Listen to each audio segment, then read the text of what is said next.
Zion Turney and Ivan Carrion both stood out in the bowl game. What have you seen from them during this camp? Both, you can tell they benefit from the strength conditioning program as far as putting on some weight, putting on muscle, faster, just playing with confidence. You know, you come out of high school and you're forced to play as a true freshman in the SEC. You know, and you survive with no injuries with those younger guys. And they're just playing confident right now. You know, they know how to play with strength and know how to create separation. Just understand what's going on the back end and know what it takes to play fast and know how to operate out there on the field at a high level.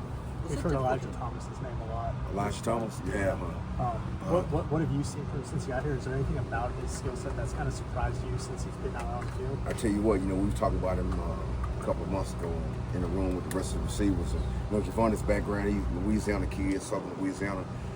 Coach, I trained with Malik Neighbors, coach all summer, coach, and that's Malik Neighbors right there. You know, I think he's going to have a little bit of that athletic ability in him, you know, but this program, you know, instill you with different DNA, you know, so he's just so explosive, learns fast, take good notes, man, and, you know, never really makes the same mistake, you know, and we put a lot of pressure on him.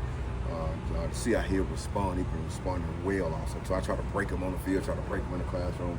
I can't break him at all, you know, but he got natural ball skills. So, like I say, so explosive, man. And his catch range and his radius is ridiculous, man. And I'll tell you what, he caught a screen the other day, man, and he probably went 80 yards in probably about 3 seconds, man. So just a freak of nature to get better every day. Talk about those second-year guys and the confidence. Was it hard at all to keep their confidence up when they were kind of thrown into that fire last year with everything going on with your room? No, it was like we was in training during the season. You know, every phase of the game last year, even when those guys came to the sideline, everything was like training. That moment, that situation was all training, and those guys only could control what they could control. So they had to just operate and do what they were required to do. You know, they didn't call the plays, they didn't throw the ball, they didn't create the system. They just had to do some stuff that was asked for them to do. You know, and they all stood well with it. It was just hard. Like I was telling some guys last night. You know, I just remember a certain situation. We were down in Baton Rouge at one moment. You know, that game situation. I just remember just putting all those young freshmen together. Like, man, we represent Oklahoma, man. It's OU. And just look around. We'll never go through this ever again. You know, so just make sure you remember this moment through training. When it get hard, you get pressure on your back. Venable, Smitty, myself, Arbuckle, that grimy time throughout the program, man. Just remember these moments, and you can just tell the growth that all through. Even Zion Reagans, before Zion Reagans had a knick-knack, man, he leaps speed out there, quickness, speed. Just understand spacing, just understand route running, leverage. So you can just tell the benefit from what those guys went through last year. So really, really like those guys in those rooms. What's it been like getting to know Isaiah and Keontae's?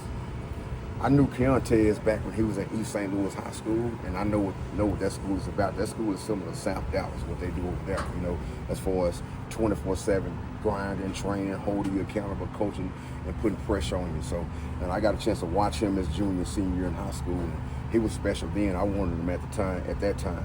Keontae is different, man. He's a dog, love to compete, love to fight for the ball, and so smart when it comes to playing a wide receiver position.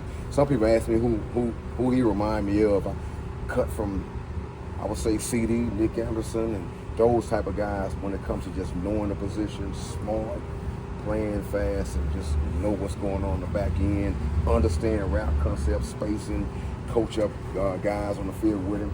Then Isaiah Santago, you know, been in the SEC, you know, dad is a head track coach, you know, in this conference. So he's one of those guys. Mom, you know, Olympic sprinter, you know, so he's just blessed with all kind of genetics. And then I just constantly just put pressure on him, pressure on him, pressure on him, pressure on him. You know, you get to get in a situation in the classroom to teach, and you just, you know, you try to instill simple rules with them, with those guys, and try to make it easy for those guys to learn. And so when they get out on the football field, you know, you constantly just breathing down their back in a rough way, and put them in situations where you're demanding a positive response. And he done stepped up to the table, man. That's one dude, man. He approach everything like a pro. I tell you, he approach everything like every day. Like right now, he's probably in the cold tub. The details as far as taking care of the body. We do things the right way as far as his nutrition intake, the rest, all of the details that make you a special player, man. He's already blessed with maximizing. When you got a guy, Jermichael Carter settled in, and what have you learned about him since he's been here? Quick learner, fast, old school country boy, love the game. love everything about Norman, Oklahoma. Him and his mom does.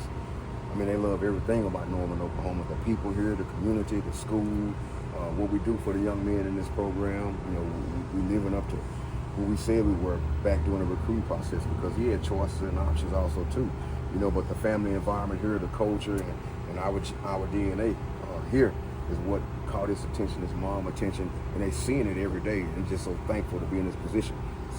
Smart learner. He's a strainer. You know, when it comes to perimeter blocking, route running, he's going to strain and try his best to grade out extremely high when it comes to every assignment. Tough kid, tough country kid is going to fight for you.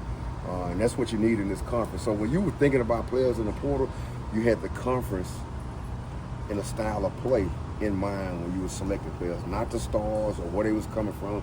There's guys that fit OU, that can withstand OU, and that can withstand the battle that we go through. When you have a guy like Giovanni who's having the spring that he had before the injury, just what's the process of keeping him engaged off the field throughout the recovery process, and I guess ramping him back up as he's getting closer? Myself, Venables, Arbuckle, sports medicine department, sports science department, we all like one big team when it comes to Giovanni, and with the rest of the players. But me personally, I look at him like he's not injured. He still is required to do everything that all the rest of the guys have to do. He still get questions in the room. We still call him out in the room. He still have to present. He's still right there with us in the huddle. He's helping the younger guys that's out there on the field at the same time also too. And we putting him in situations to make sure he's staying up to speed. That's one dude, man. That's just a natural specimen. So I can't wait till he come back. With the rest of the guys that we have. All of them have different type of skill sets and bring different type of DNA to the room and to the program. What impressed you about his spring before that injury, though? Tough, man. Tough. This conference.